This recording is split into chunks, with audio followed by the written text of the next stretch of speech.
15th of April 1979, and we want to welcome Mr. and Mrs.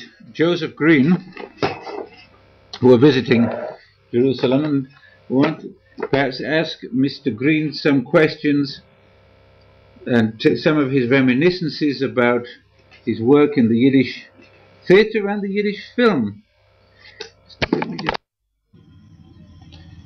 הגולה.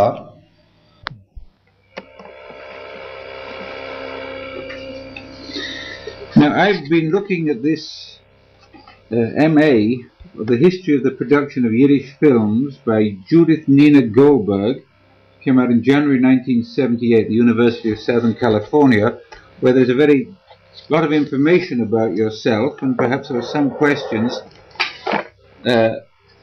that come out. And one of the things I see is that you arrived in America in 1923. You were part of the Vilna Truppe. Yes, I joined the Vilna Truppe in Berlin. How did one join the Vilna Truppe? I was in that time in Berlin, and there's an interesting story to that. Please. I was in Berlin and was in dramatic school. I was a young man. During the war, there was a German officer, Jewish officer, attached to the German army, and he was in charge of all Jewish cultural going on in Poland. His name was Dr. I forgot at the moment. You can put it in. I'll send you a transcript and you can put it in. It'll come back. Yeah. Yeah. The first time that he has ever seen a Jewish performance was the Dibuk with the Vilna Truppe. You saw it in Warsaw? No. The Vilna Truppe played the Dibuk. He was so enchanted with it and so moved by it that he visited them quite a few times, has seen the Dibuk a few times, and since then he has seen every show that they performed in Warsaw. When the war was over, he came to say goodbye to the Vilna Truppe, and he pledged that the Vilna Truppe is going to perform in Berlin. Excuse me, which language do they Dr. perform? Groneman is the name. Yeah. And Dr. Groneman was later a very prominent Zionist. Sammy Groneman? No? No, I don't He was know a famous his name. Zionist. He was a German. A German? He was a lawyer as well. Yeah, maybe. He was the officer, young officer. And he wrote a play. In He wrote Solomon and the Queen of Sheba. It was a great success here. Dr. Groneman kept his promise. And in 1922, 21 or 22, a part of the Vilna Truppe came to Berlin. The leading actors of the Vilna Truppe came to Berlin. And at that time, there were openings for a few young actors. Being I was in dramatic school. Were you in dramatic school in Berlin? I was in Berlin dramatic school. How did you get to Berlin then? After the war, I went to Berlin because we didn't have any actors, the schools in Warsaw or in Lodz. And I wanted that's what I wanted to be. So I went to Berlin to study. And when the Vilna Truppe came to Warsaw, I joined them. And we played all over Germany, very successful, all over Europe, in England. In England, we played every city practically in England. And from then, Harry Tomaszewski, a son of Boris Tomaszewski, came to England and engaged the whole company to come to America. And in December 1923, we came to America. Who were the leading actors at that time? Main figures. Azro, Alomis, Schneier, Ballerina, quite a number. I was the youngest. What sort of reaction was it to a young person coming in? How did they take a young person? Oh, well, it was in general, the Vilna troupe was an ensemble theater. So there was actually no stars there. Nobody was a star. Because they played the leading part in one play, and the next play they played just one scene. So, no, I had it very good there. I was accepted very well. I played the young parts, like in the Vilna troupe, in the Greenfelder, I played the young boy. And in the Debuk, I played the Hossen. Yeah, young. I was that time 18 years, 18, 19 years old. Yeah, and from then we came to America. America, the company started to disintegrate somehow, and I joined one of the greatest, if not the greatest actor ever alive, and that was Rudolf Schildkraut. Mm-hmm. Where was that? In New York. In 2nd Avenue? No. We had a little theater up in the Bronx. It was called the Schildkraut Theater. And that old master had young actors with him, and we played one play. We played the Bronx Express. That was by Dimov. Then we played a show also by Dimov called The Last Love that he wrote. Later they played it in Berlin. But we were doing, and that play had two men, Schildkraut and I. I was the young, he was the one who says goodbye to life. I was the one who approached life. How was he to work with? Schildkraut? Mm-hmm. That was the greatest man in the theater that one can imagine. It was all genius. It was all genius. The man never used any makeup. Instantly, he became the man that he played. He was quite a great actor. How was he to other members of the cast? Very well. Yes? Wonderful. He was at the same time, he was the star, but he was also the teacher. He wanted so much that everybody, he wasn't afraid that somebody will play too well. Because it's impossible. He dominated, no matter what it is, he dominated. Yes, and then that theater lasted just one season and he went to Hollywood. Mm-hmm. Was his son in it then? Was Joseph? Joseph, yes. Was he in the theater, in the group? Yeah, no. Joseph that time played on Broadway. Mm-hmm. Yeah, and we looked alike when we were young. When we just looked alike, like brothers. And then they went to Hollywood and they made King of Kings. You were in that? No, I had a bit, yes. Yeah? That's how I came to Hollywood. The old man played Caiaphas, and Joseph played Judas. Not so pathetic parts, but the old man made a terrific thing. I mean, very. Who directed that? That was Cecil B. DeMille. Yes. And you had a small part in it as well? Yes, I had a small bit. A couple of bits there, in the beginning and then in the middle. And then I was there, and it was in 1927. That was a great event for the motion pictures. The first talkie was produced in Hollywood, and that was a Jewish story, the jazz singer. Yeah. Now I was there, and that's the time that I said I'm going to make pictures. And naturally, being from the Yiddish theater, I thought of in terms of Yiddish films.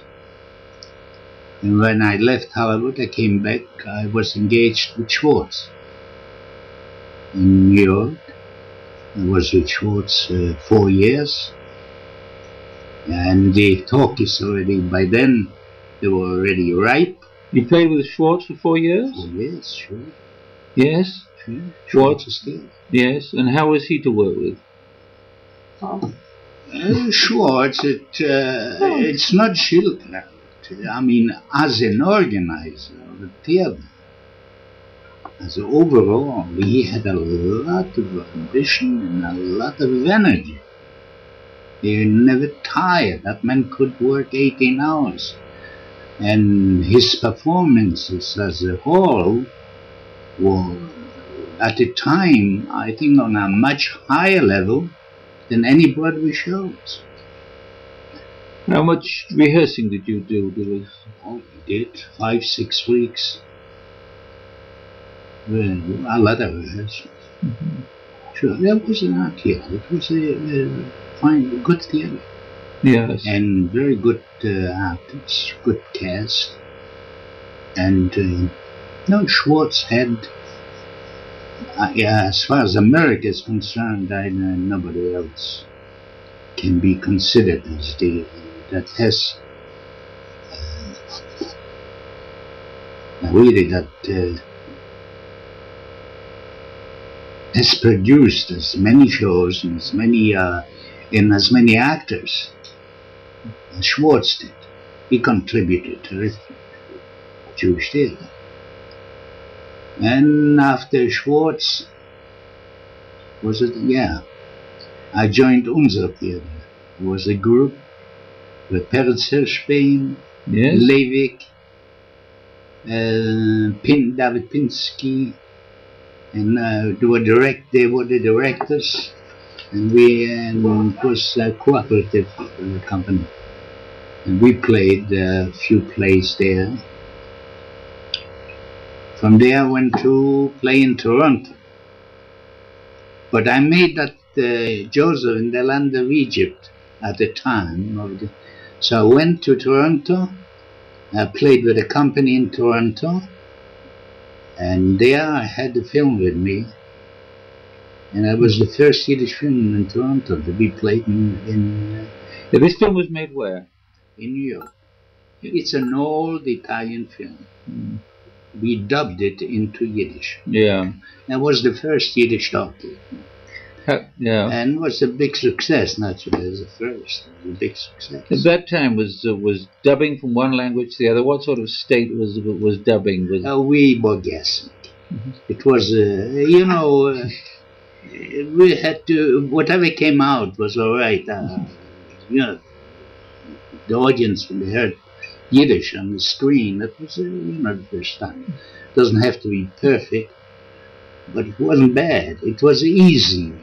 Joseph in the land of Egypt, because most of them had beards and you didn't see the lips so much.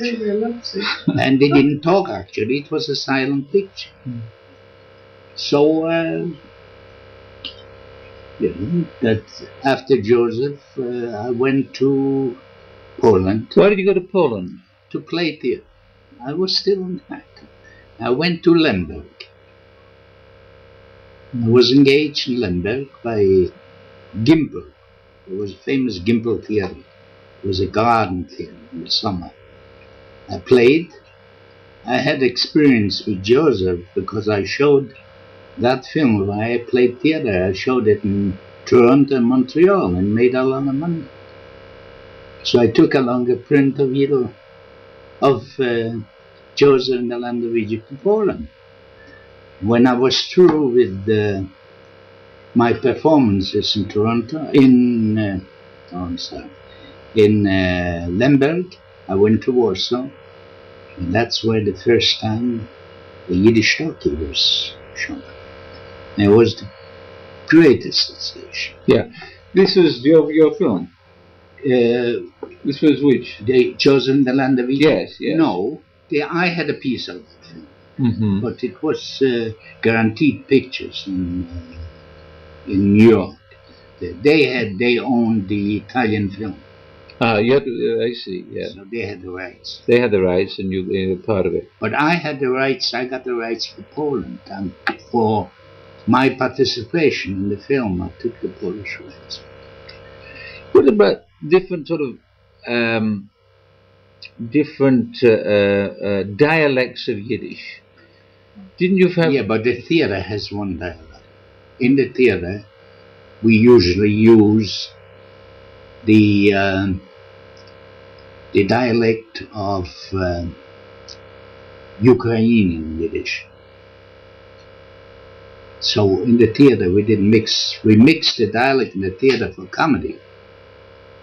You know, Litva, Galiciana, for comedy.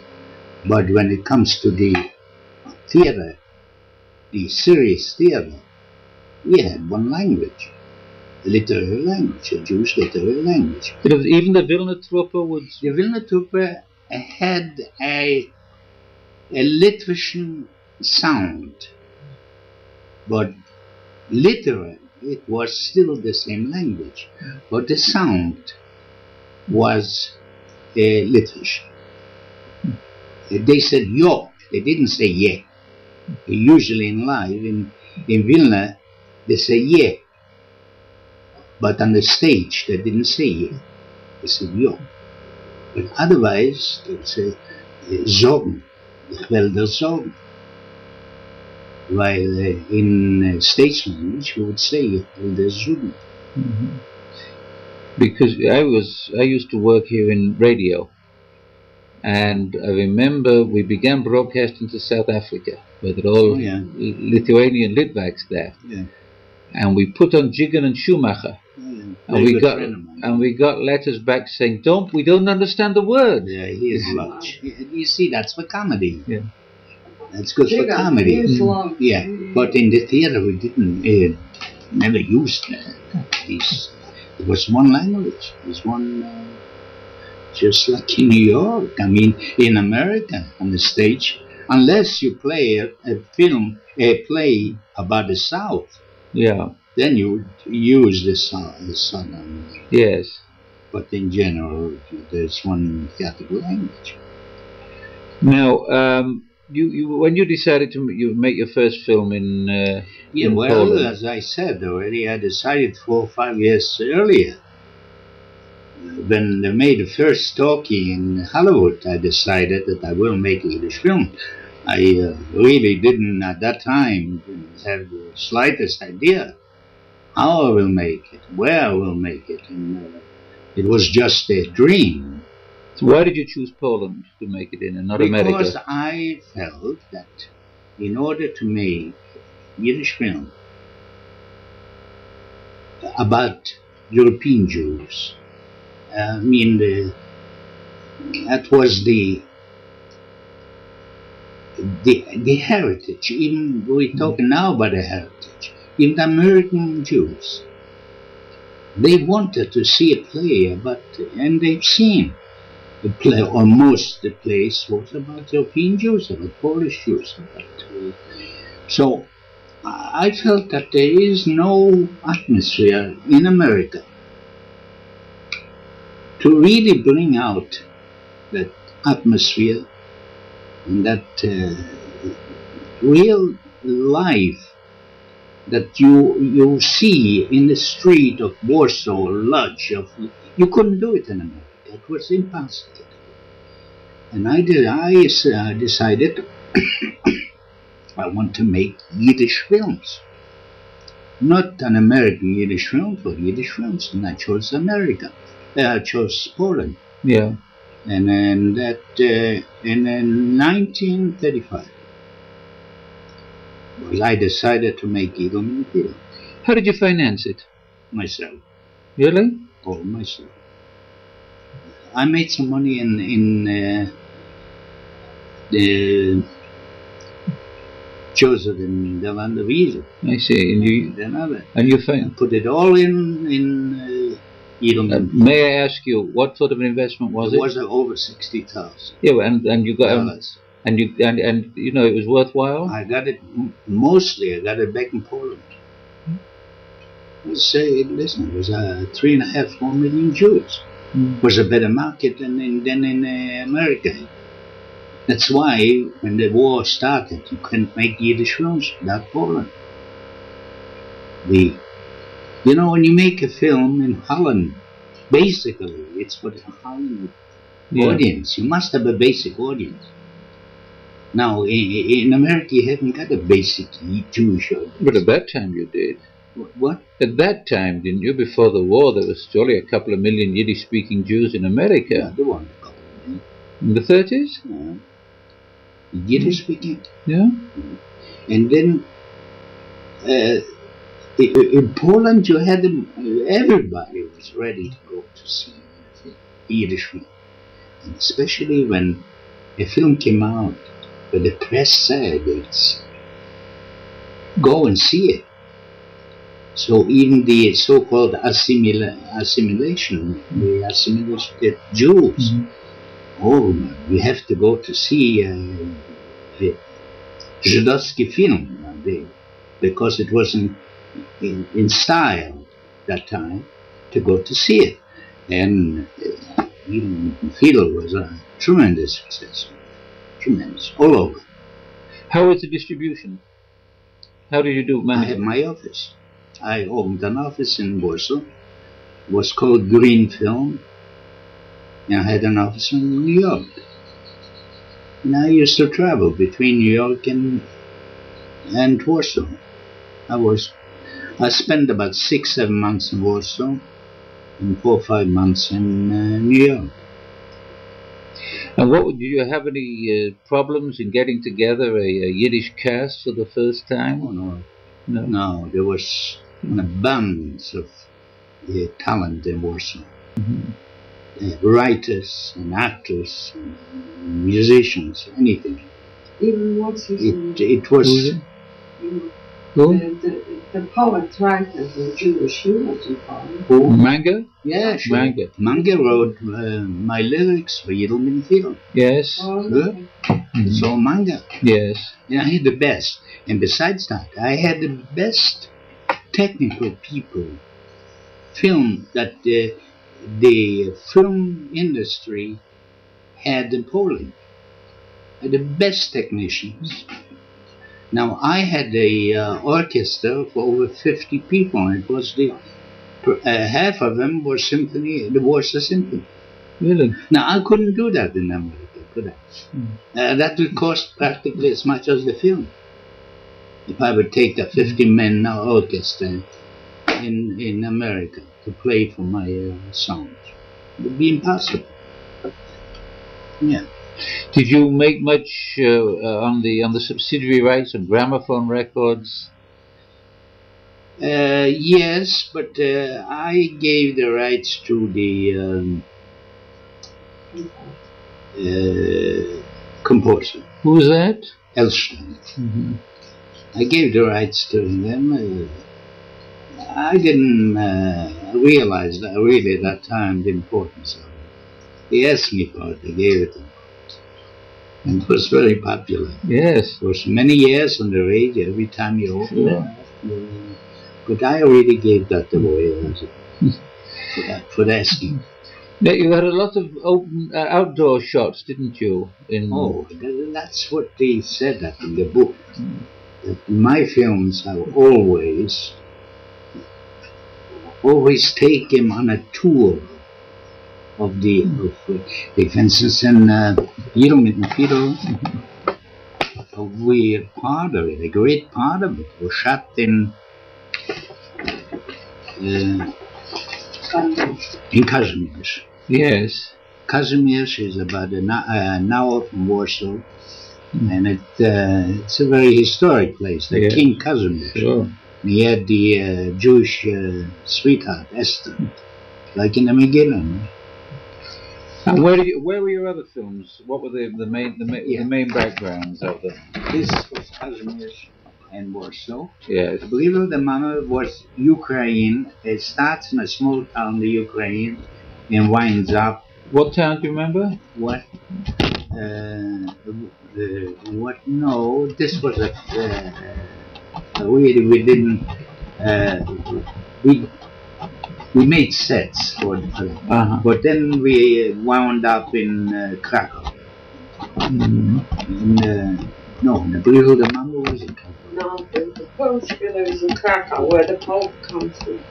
No, that was Pulschwiller. No, the Bril de Mambo was later also Warsaw.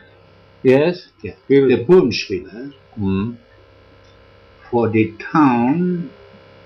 And the background. For the town I have built. Yes? The whole town. Where did you build it? In the back of the studio in Warsaw. In Warsaw, I see. It's built the marketplace with the stores, with the whole... Why didn't you go to a real town? There was too much action. I couldn't take all the actors and everybody. It was too much action. We figured that we wouldn't have... But at the second part, we wound up in Krakow. There I went to Krakow, and you see the streets, you see them going. And the Mamela? Mamela is Lodge. Lodge. All made in Lodge. It's made in Warsaw, but there's some scenes. I see. The location... The studio was always in Warsaw. The indoor scenes. Indoor scenes were in Warsaw. In Warsaw. The studio. It was the best studio available in Warsaw. So my films, even then, you know, Yiddle was the first film in America to play on Broadway. Yiddish film. Till then, no film played Broadway. Played in the Jewish neighborhoods. Yes. But this played Broadway, and then they played all the big houses, all the big theaters. Then the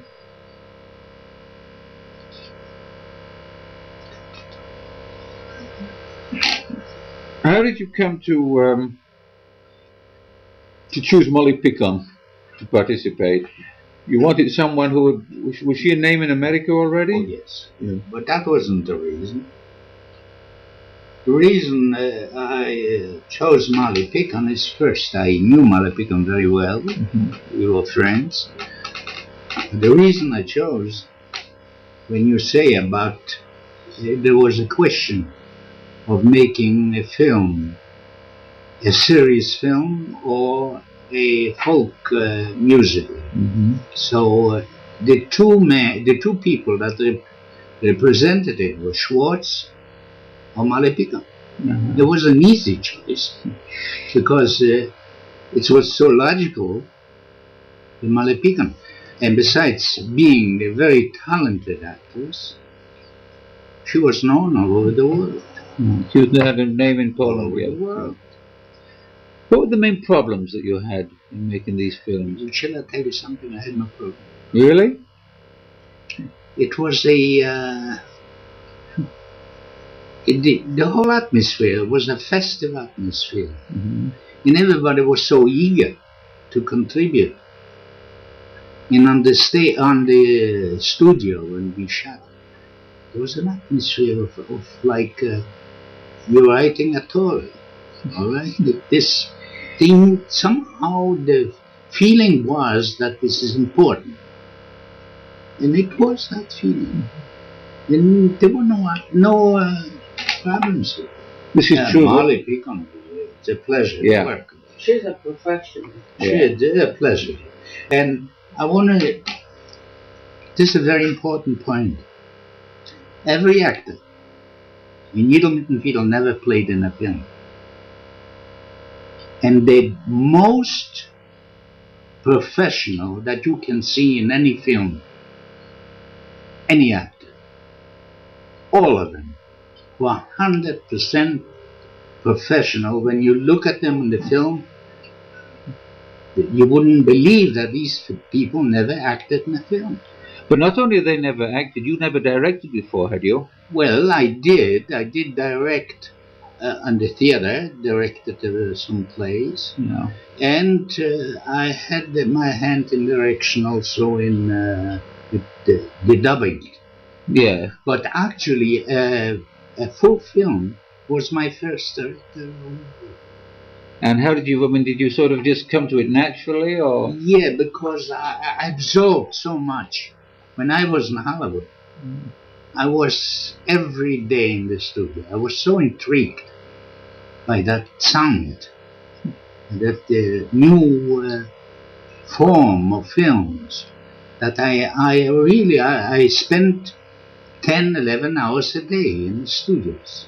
I was with children. I was with Jolson that time, whom I know. And I observed everything. And when I came to Warsaw, I had a technical advisor there, that's Paul Shabilski. He was a very good technical advisor. And there's one thing I made sure, that the direction is in the book. I had a complete drehbuch, what they call, a scenario. Have you kept it? Have you kept it? I have some. Yes. You've got some. Mm-hmm. But it was complete.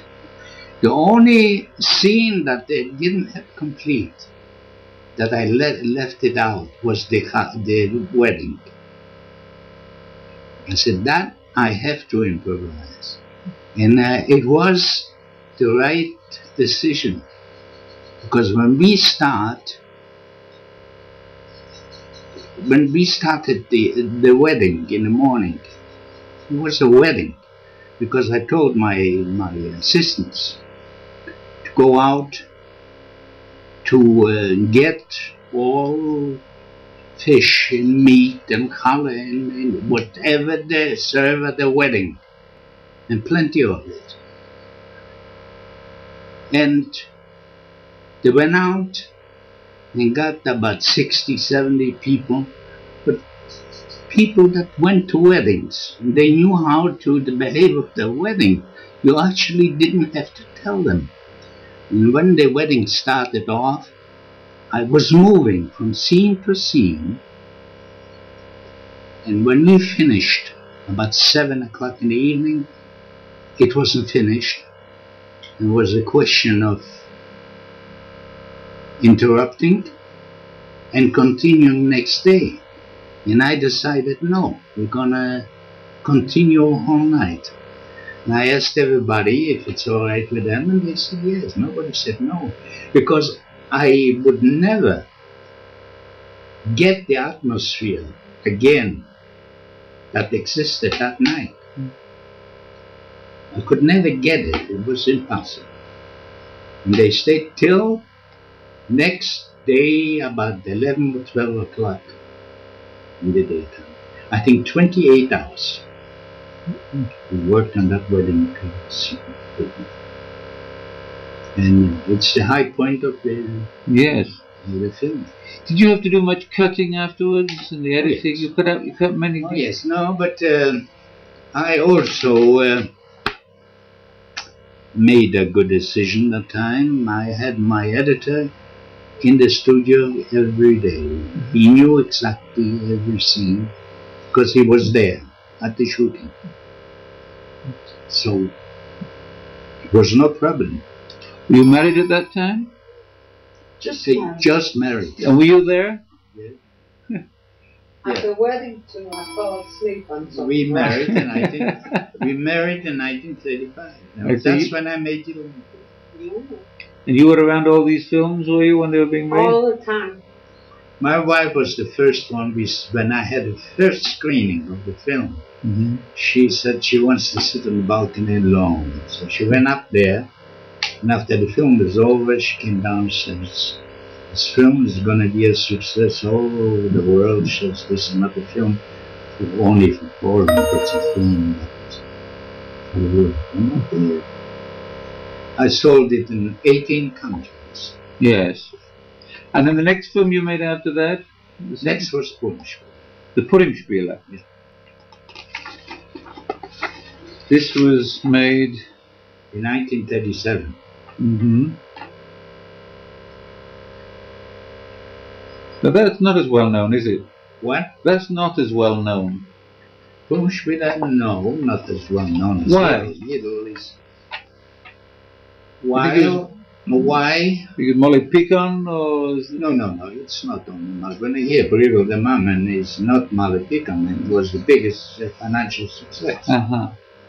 It was with Lucy Gern, Lucy and Jim. No, it wasn't. It was a, I'll tell you why. Yilman Fiddle, although it is a folklore comedy, folklore tale, with musicians, which is very interesting by itself. It includes music. It's an element that is always important, and it's very entertaining.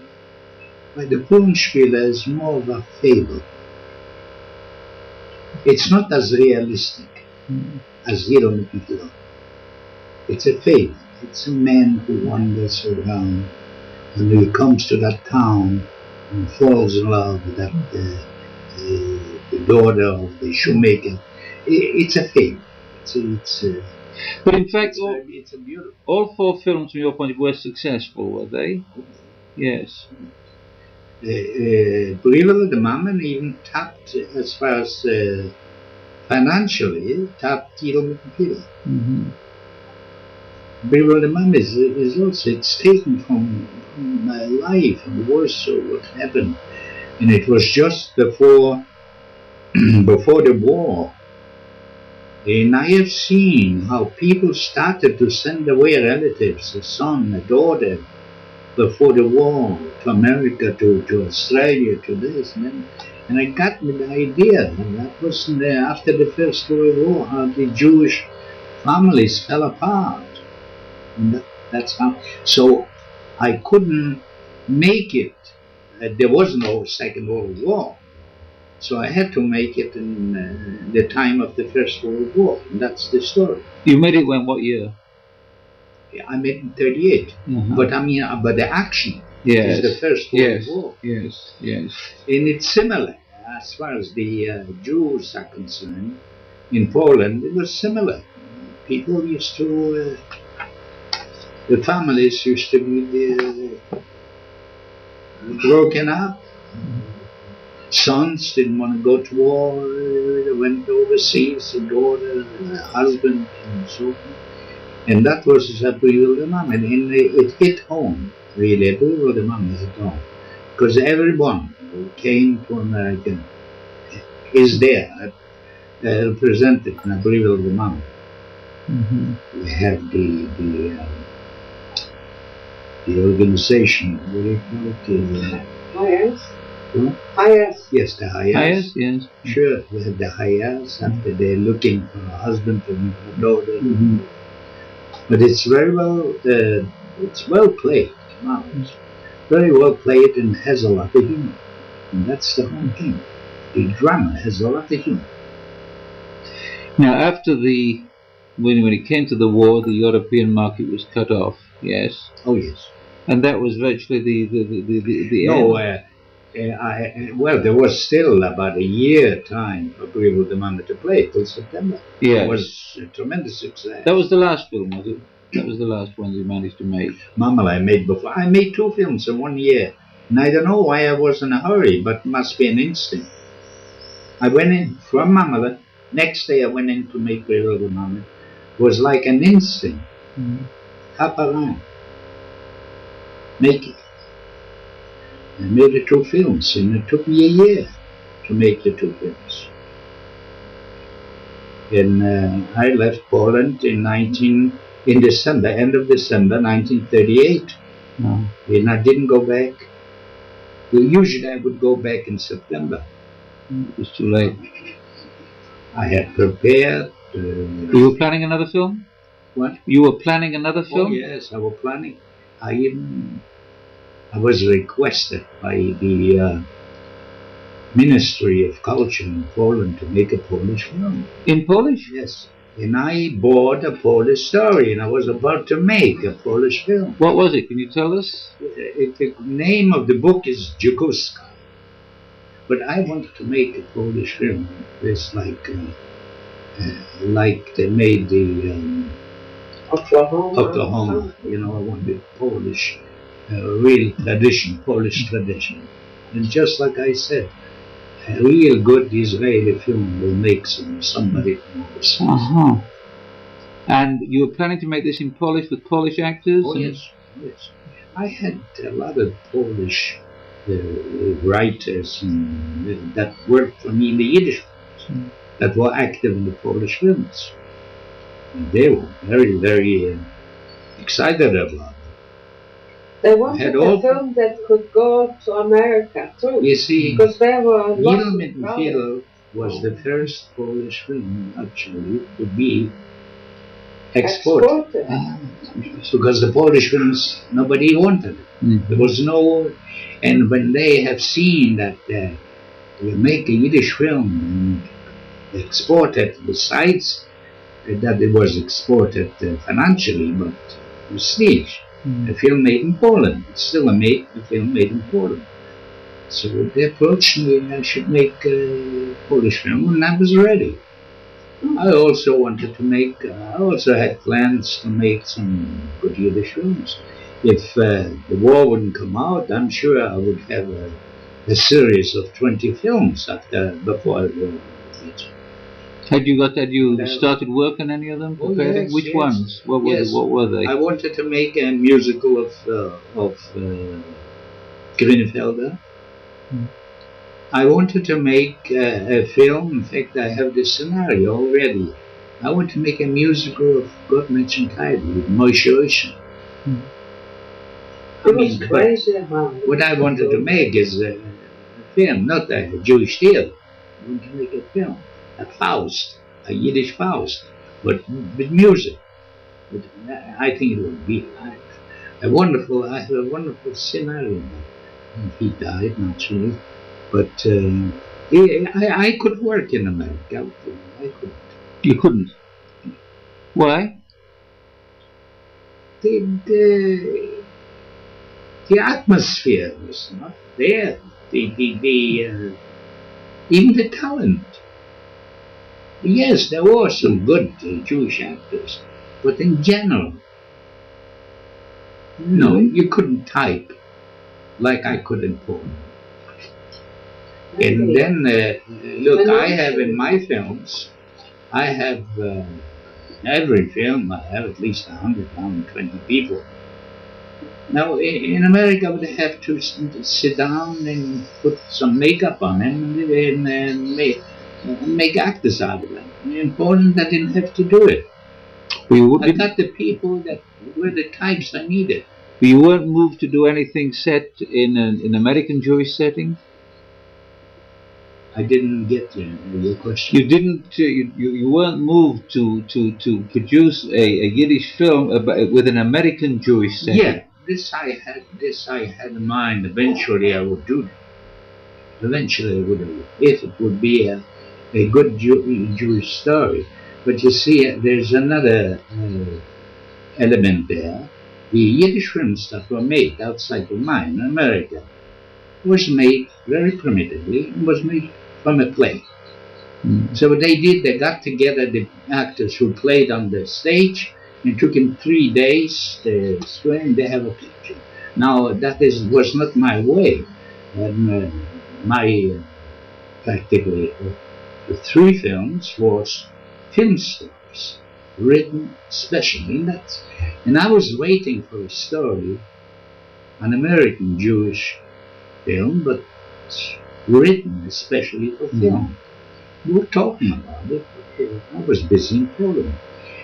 But after the war, to make a film in America without Polish Jewish audience was absolutely impossible, financially impossible. Because it was a great market. The appreciation,